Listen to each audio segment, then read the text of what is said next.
Very good. Good morning, everyone. And we are live with this series of interviews that I conduct every week with personalities from CUNY and beyond who can share their expertise and their knowledge today. We are very, very grateful for the time and attention that second. There we go. Good morning, everyone. And we are live. Getting a little bit of an echo there. My apologies. But we have today Dr. Sergio Costa, who is in charge of online teaching and learning at the School of Public Health. And I would love to have you, Sergio, share a little bit of your story, your background, how you got into.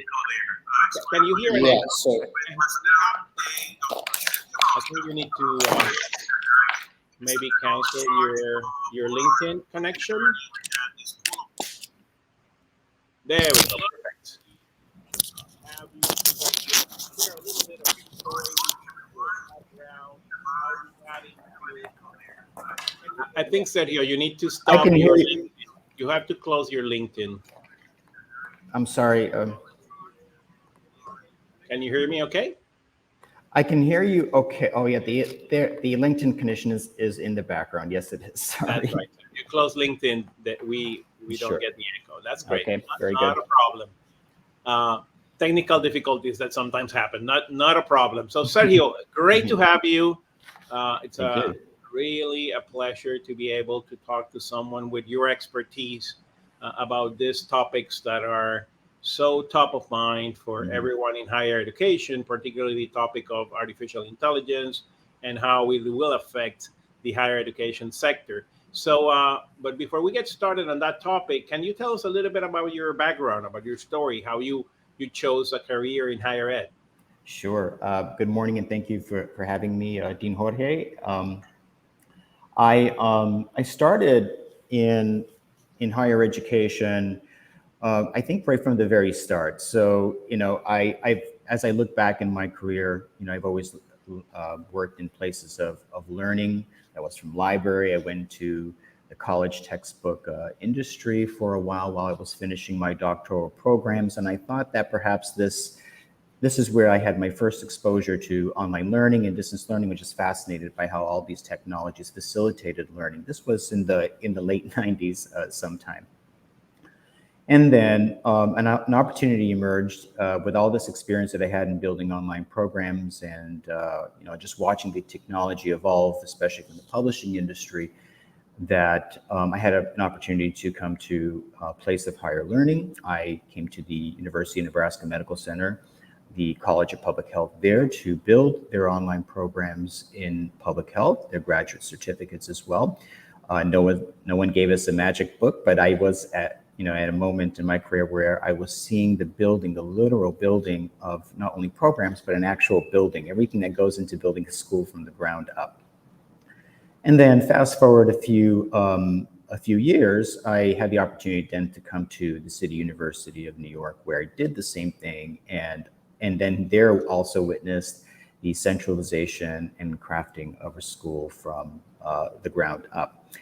So in sum, I think I've been really interested in learning. That's always been a drive that's impelled my career, and I've always been an observant, a really interested, involved observant of how technology facilitates learning, and not only that, but also increases the accessibility to audiences all over the world and not geographically limited. So this has been the thing that continues to this day to fascinate me, and I'm very excited about what the future holds in that regard.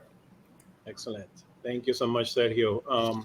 And I imagine during your both private and higher ed career, you have seen an evolution of the online and multimodal learning. Mhm. Can you share your perspective in terms of that evolution and where you think it's headed?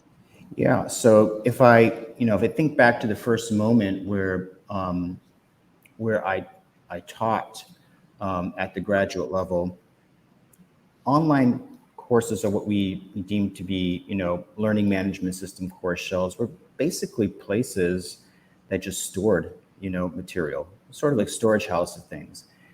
And it just fascinates me how with time these shells have sort of been infused with so many tools and so many functions to facilitate not only learning in the classroom, but to facilitate how we organize ourselves, how we keep even connected beyond the course and so forth. So I think that the space in which we learn has changed dramatically over the years. And as I look forward, no one gives me a crystal ball, but you sort of can see some of these things coming with VR, immersive learning. So that space is going to change dramatically too. So I do see a day where it will be feasible, doable, and not cost prohibitive to have students immersed in a virtual setting, no matter where they are, and be situated in a virtual space to continue that learning. And just imagine what that can also mean. So you could have students that are in a setting that mimics hazards in the world, and they can identify what those hazards are without bringing harm to themselves, and to articulate individually or within a group to how you solve those hazards that are immediately visible in that setting. So I'm just really just stunned by how quick this has all happened. I think that the pandemic certainly accelerated things. So I see enhancements. I used to be a Zoom user before the pandemic, and certainly I think that has propelled features within the tools that have just made that experience much better. So as we watch all these tools evolve, I think that just means better accessibility, better enhanced learning experience for students everywhere. In terms of the evolution, I also see I see online learning and access to online courses, hybrid learning, multimodality learning as an equity issue. So there are people, I have students in my own course, who tell me, that, they struggle commuting and so forth. So there's a purpose, for these courses. It's not just, to make us feel good about the content that we're teaching, but it's really making an impact in the lives and, and certainly enabling people to acquire the credentials that they need for social mobility, to achieve well-being in their life, and to move on in their careers and feel good about their own growth. I also see these tools as giving agency to students to release their creative power as well. I have deliverables in my course, where students get to prevail upon a number of tools, and I think the level of creativity. Sorry to interrupt, Sergio, but such as which type of tools? Can you maybe give us an example what your students have done in class? Yeah, so even things as simple as YouTube video uploads. This is not hard for professionals like us to do on a day-to-day basis, but it is an important skill to have. So I take the approach of giving students options. I don't really require any particulars. I like having an assortment of assessments, but also an assortment of how they release those assessments to me. So I do incorporate not only the possibility to be creative in what they do, but also to prepare them with a tutorial with the skills in order to do so. In my course, for instance, I have Wikipedia edits for those who feel like they want to make real live impact out there, and they take an issue, they update a Wikipedia page, and then you offer the the tutorials and examples of what you do, so you can provide some guidance to the students. Sure. Also,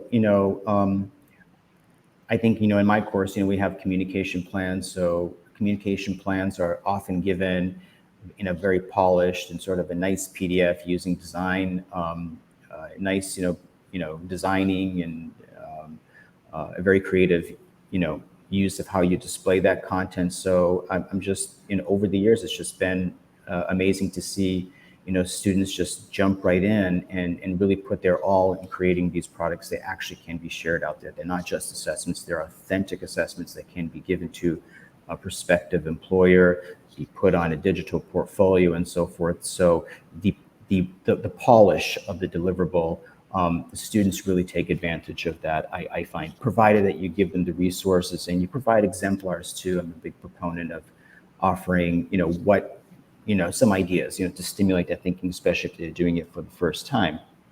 Got it. And So, you hinted at already at this, a couple of this next questions I would like to ask you, which sure. have to do with both opportunities but also threats of this new technology as it relates to online learning. Uh, maybe we can start with the opportunities. What do you think are the main opportunities that the new technology would bring, including AI, into the classroom? Yeah. Um, I think, well, I think of a number of different categories of opportunities, but the first one that really comes to mind is in this ever evolving field, this how online learning is just really evolving rather quickly, I think, since the pandemic for sure. I think there's an opportunity to continue the upskilling, the wonderful upskilling that we saw among faculty and students. I often think about the, the times, before the pandemic, when the distribution of courses, in person versus hybrid or online, has been shifted as a result of that pandemic, and I think that's that will be permanent. So I think that we really have an opportunity on the skills development side to really continue that. I think it would be a real tragedy to not see this moment as a as one where we build from, as opposed to one that just went through and we'll just wait for it to sort of plateau. I think there's a real opportunity here to do that. And And let me interrupt again. I'm sure, sorry, sure, Sergio. no, word. I know that you have collaborated. I don't know if you still do, but you have collaborated with companies like Outlier that produce online content, Yeah. very high quality, Hmm. high production values. I'm wondering how, if you can share Hmm. how platforms like Outliers and others Hmm. can and will force the more traditional higher education sector to evolve, to improve Sure. in terms of the delivery. Sure. So Outliers is a really fantastic example because they do have high quality multimedia production, and I think immediately of their astronomy course where it's they really push the envelope to really create that realistic. We can't bring people to outer space to look at galaxies and so forth, Hmm. but they do a pretty good job doing that. So I think recreating those environments, those scenarios where students can actually see rather than being described in words, what they should be seeing, to imagine, is to illustrate that to the students. I think really brings them to the context in which they will be developing their skills and doing some learning, whatever that may be. So imagination is wonderful, but it does have its limits, and I think that Outlier definitely is very, very good at visualizing math. So if you're Hmm. doing calculus, how does the change of rates, how is that displayed? Well, it's easier to see that in animated motion, not just being drawn out there and erased, and so it's all very nicely prepared. So I think that students appreciate materials that are professionally created, that really visualize that in a very effective way, Right. so that way they can do those skills, then develop those skills. I put on the screen the URL for Outlier in case anyone is interested in looking at the quality of the materials. In line with that type of production, we have been at SPS, at the School of Professional Studies, developing two new multimodal classrooms that allow us to produce very high quality content. So a lot of that content will start migrating into the courses that we develop here at SPS. And of course, at SPH, you're more than welcome to come and use those facilities as well.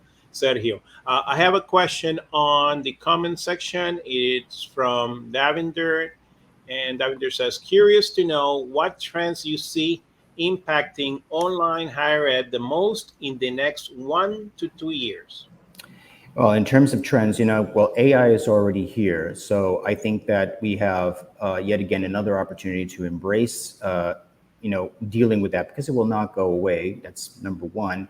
But I also think, it's an opportunity there, to sort of, engage the students to see how this information that's been generated by AI, bringing those critical thinking skills. How valid is that information? How can you, what more can you as a human being do? How can that technology even be improved? So be on the side of technology. I think there will be more of that.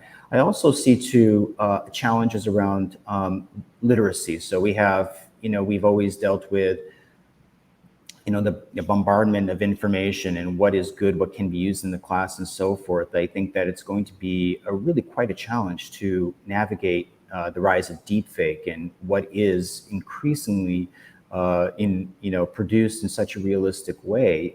So I think just contending with what is facts and that I think that really keeps me up at night.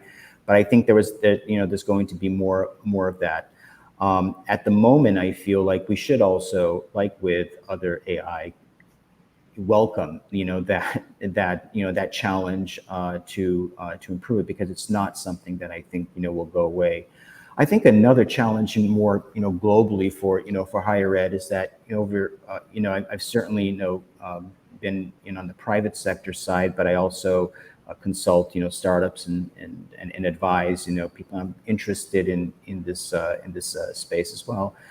How is it that we this notion of credentialing and what threats that brings to higher ed?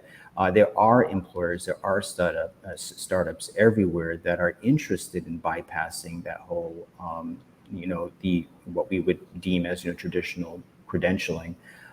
Employers that are invested or interested in developing their own training, but maybe having arrangements with employees to sort of bring them in, pay for their education, and there could be contractual basis for that. I don't know. I think those things will vary.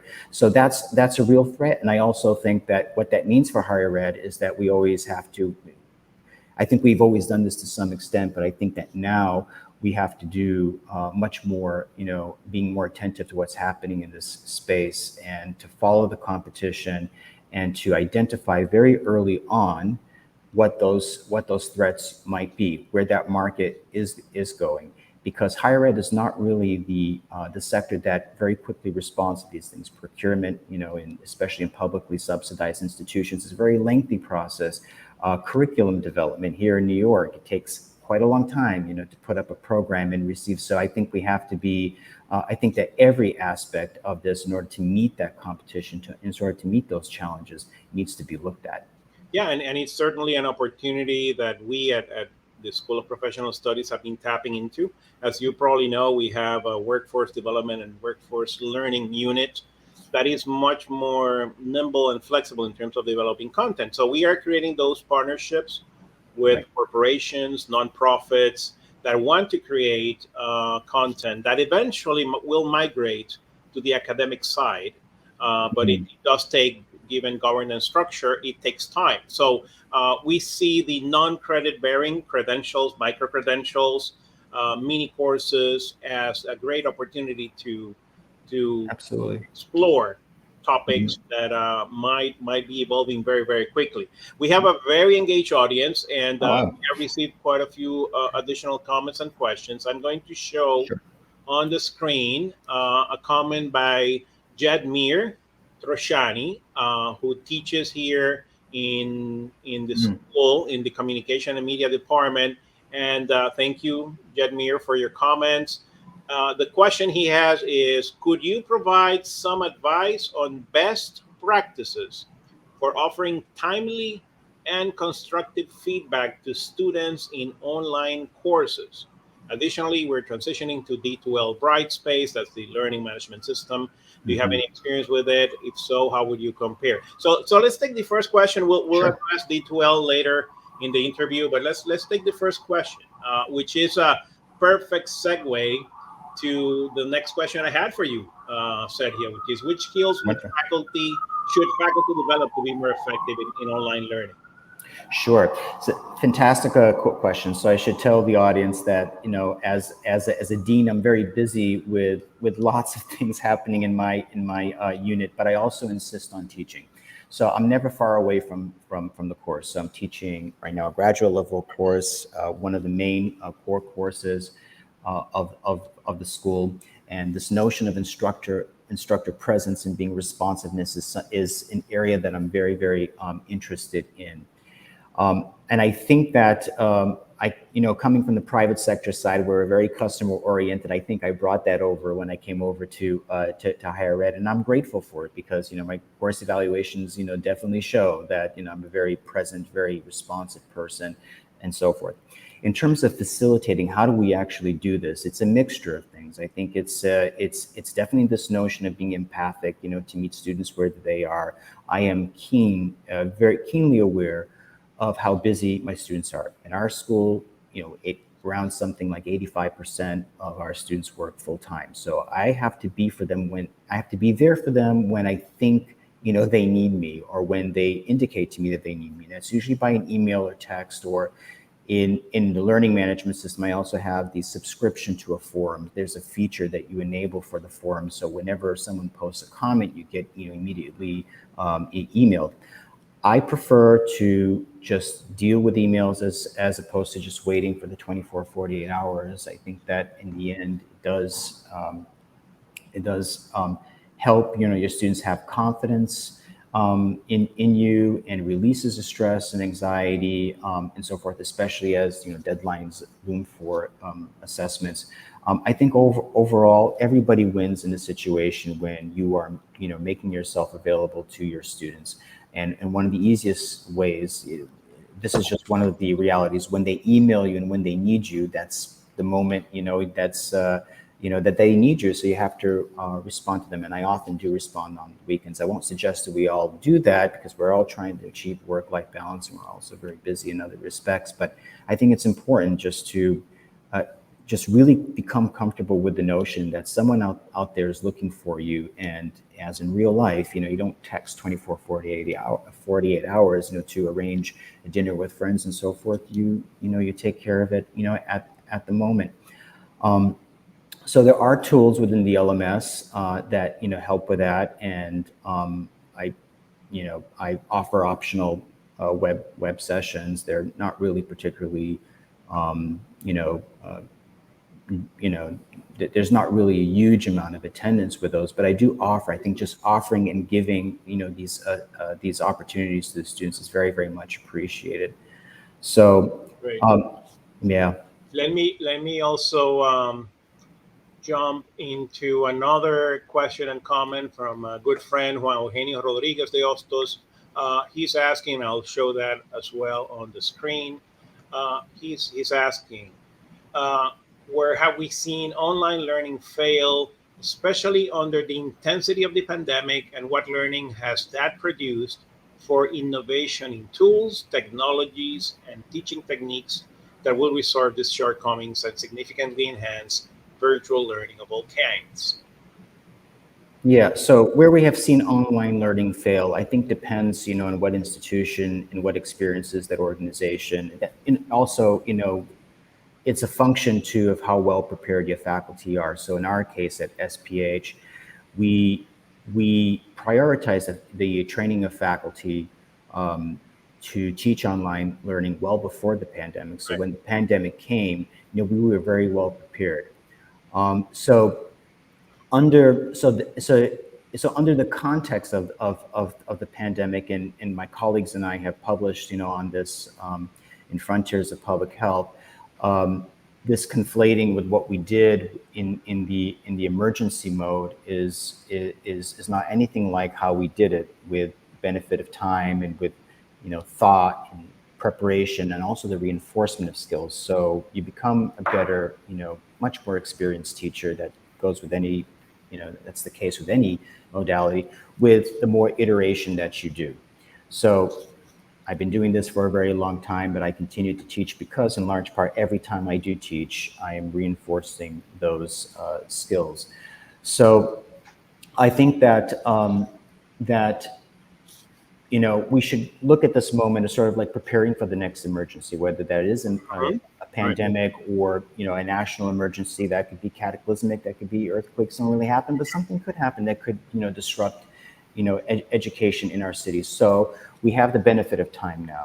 What do you need to do to institute, put in place to help your students best deal with that?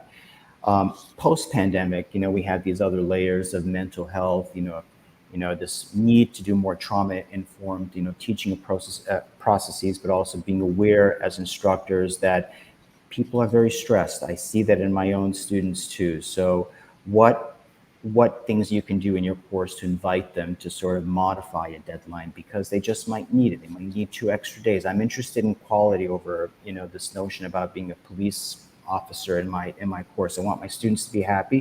I also want them to furnish to me polished deliverables that they can be proud of showing to a prospective employer. So you have to institute some flexibility, especially in this time, Correct. and to really, really be sensitive to that. It's a very, very real thing. I think all organizations are contending about how to deal with that. So I think that online learning, provides, a lot of structure, can very well prepared, course, can certainly relieve some of that stress. But the stresses of life is something that we should always have our eye on, and to also adapt as educators to institute some new habits, some new ways of teaching, and to be open to that in order to become better educators, to meet the challenges and to meet students where they are.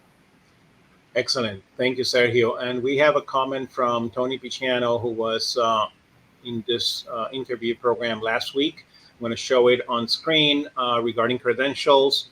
He's recommending a book that I will post on the comment section in a moment here on the video about the college evaluation crisis and Mm, what it means in terms of particularly adult education structures.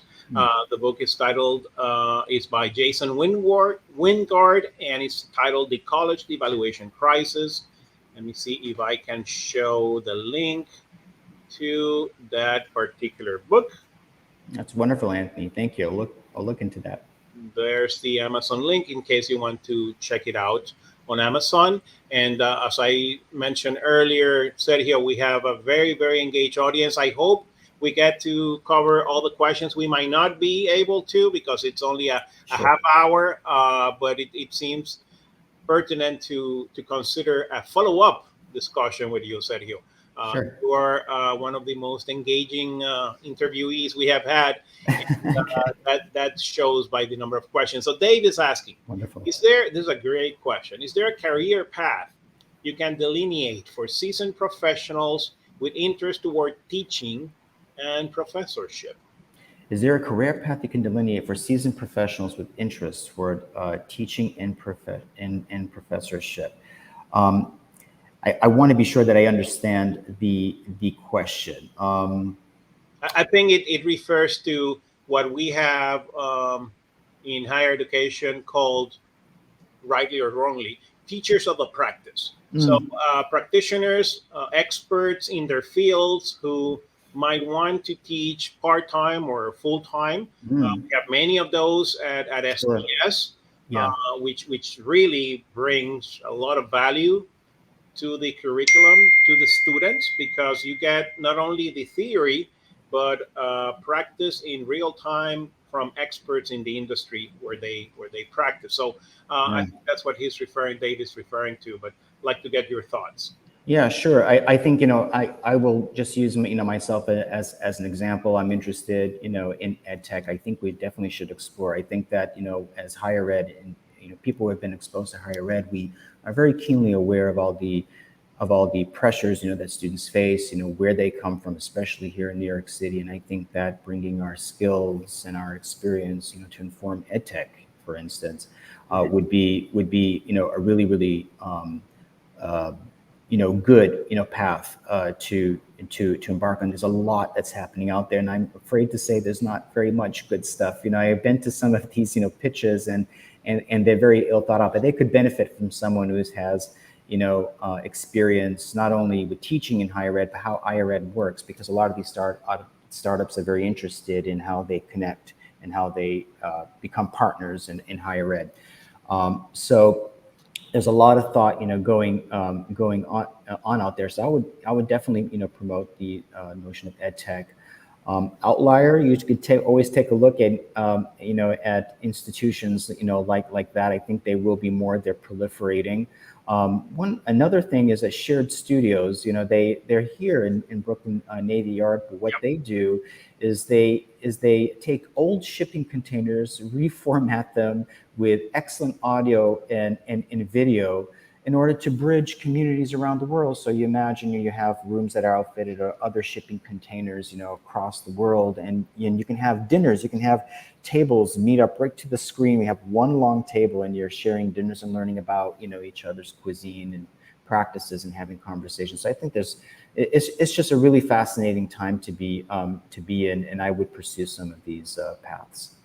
Excellent. So we're almost out of time, but I will show the last question we got from Dr. Tara Barca, who is our academic director of the business programs. And she asked, how can we incorporate meaningful experiential learning activities in the online classroom beyond simulations? Yes. So I teach in a professional school. So maybe I sort of orient myself a little bit more than most, and perhaps in the arts and sciences side, to how do I best prepare my students to be to produce the best deliverables that they can in order to be to show that person to a prospective employer and to really develop their portfolio.